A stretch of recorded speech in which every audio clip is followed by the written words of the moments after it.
I wanted to follow up my previous post about America, because my voice is not working. Hi, I'm 100 years old.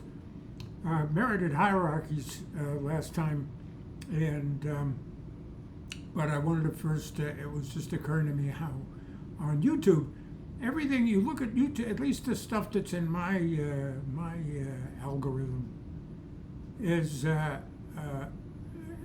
world's on fire, the sky is falling. My God, everything's terrible, because that's the way you get audiences. Apparently, everything's awful and it's happening right now. So, and I like the Bruce. There's a series I discovered. Bruce Lee. Bruce Lee defies Triple X. Wait a minute, Bruce Lee died like in 1971. Where's Triple X's? At least the 80s. It's the different era. And it turns out it's a made-up story, and they just make up all these fake things. So the other thing that annoys me is that they're usually like these hour posts. They go on for an hour, and a lot of them take 8 to 10 minutes before they get to the point. They're just like I'm doing now, but they'll go Bruce Lee. Well, Bruce Lee was very famous and very important, and the hand speed was this, and then the other stuff you already know if you're a Bruce Lee fan. And then they get to the big fake confrontation that they made up in their imaginations. So, the whole thing's a phony baloney. So, merited hierarchies I want to get to directly.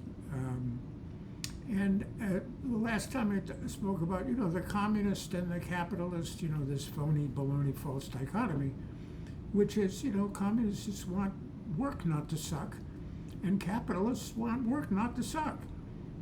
You want to make a lot of money so you can retire and have conspicuous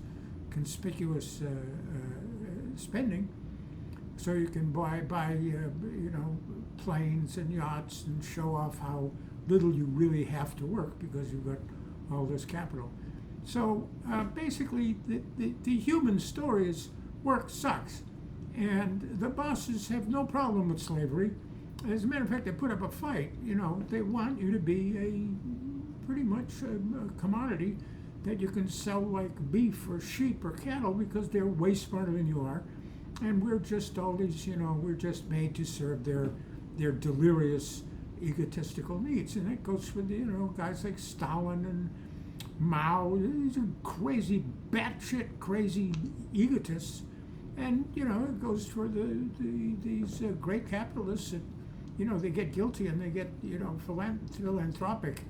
After all the coal miners died, Carnegie, from Black Lung, Carnegie turns over his whole fortune, which is what I suggested for Trump to do the big switch around the enantiomer.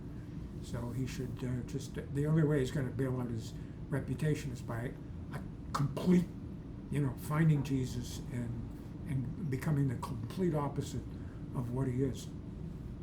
So I was trying to come up with the name Rousseau, because here the quote was, "Man is free, man is everywhere free, but everywhere in chains." And that's the existentialist, that's Rousseau from the 1700s, Swiss, by the way, not French. Aren't I clever? And the existentialist said the same thing, we're free. I mean, Sartre would say the same thing. Is the big thing about modern times is we're free. So here's the early 20th century, and it's like adolescence in human history, which is all of a sudden these inventions. Wow, compared to where we were, look how fast we've grown. So you tell a 14-year-old, life is going to be like from 3 to 14. The past 10 years, wow, have I grown? I've got superpowers, which is where we get these myths of Superman and Superboy. That's the adolescent trip. It's like, wow, I've got all this power in my hands, and it's going to just stay this way. It's just going to be going on. And I try to tell the kids, no, your brain cells start dying after 30. It doesn't get better than this in terms of learning. So, try not to waste your time on doing all this stuff I did, which was wasting a tremendous amount of time, is squandering all this once-in-a-lifetime opportunity to learn stuff. So, also the beginning of the 20th century, and the fascists were on, the fascists, everything is bad about the fascists. Early on, they had a lot of high-powered intellectuals Marinetti and the futurists and so forth. And the thing with the fascists were, we don't care about precedent except the Roman precedent, except recapturing the greatness of Rome. But nobody's going to tell us what to do. You know, don't tell us, don't give us this yet about democracy. We're gonna put it to a vote, and we want to have one leader that really knows what they're doing, the man on horseback. So this is the revelation. So here's merited hierarchies. Let me get to my point, which is it's not so much democracy, communism. It's not so much the ideology. It's how we make our living, how we spend the workday, and how it's miserable when you're a slave or a wage slave or under a tyrannical boss or under a leader. Now look, some of us do other stuff better than others. Some of us organize capital, organize work. They lie to us and get us to do stuff they wouldn't otherwise do. And in the end, it actually turns up to be of some good to civilization. On the other hand, you can trample and treat your employees like animals and slaves, and it takes you forever to make some progress.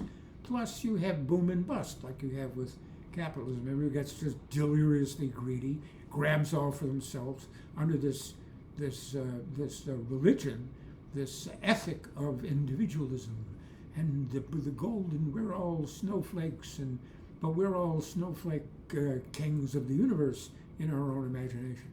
It's like Freud says, you got to ride the horse. We've got all these impulses. We've got the id. We're the ego riding the horse. How do you control the horse? It's going to get you over, it's going to get you from here to there very efficiently, but you got to control the horse. The horse is all our impulses to be, I've got to be a bust. I've got to have everything. I've got to have as much sex as possible, much food as possible, much money as possible. No, there's the superego, which is the whip. And the whip has to discipline these impulses and keep it under control. So all I'm saying is that's why I make my big pitch for the corporation. The corporation is a work group. It's how people collaborate to get stuff done. Not so much the nation. I understand the nation, but there are corporations bigger than nations that do. CVS has a bigger GMB than Greece, or Albania, or whole nations. So there are corporations that are bigger than nations. That gets to be a little questionable, but international organizations that transcend nations as far as international power goes. We got to watch that. That's why you want to have governments. That's why you want to have some regulations. You want to keep that horse in control. On the other hand, you can have unions that go crazy. I've dealt with longshoremen that, they'll put the fear in mafia guys. So, you got to keep that. You got to keep the horse in discipline. You got to keep that balance. Corporations is the instrument to do it. You can have good corporations. You can have bad corporations. The idea is a righteous corporation. That's what I'm saying about corpism. That's what's in my article on Apple Books. Vonnegut, Steinmetz, and corporatism. That's the whole picture right there. Okay.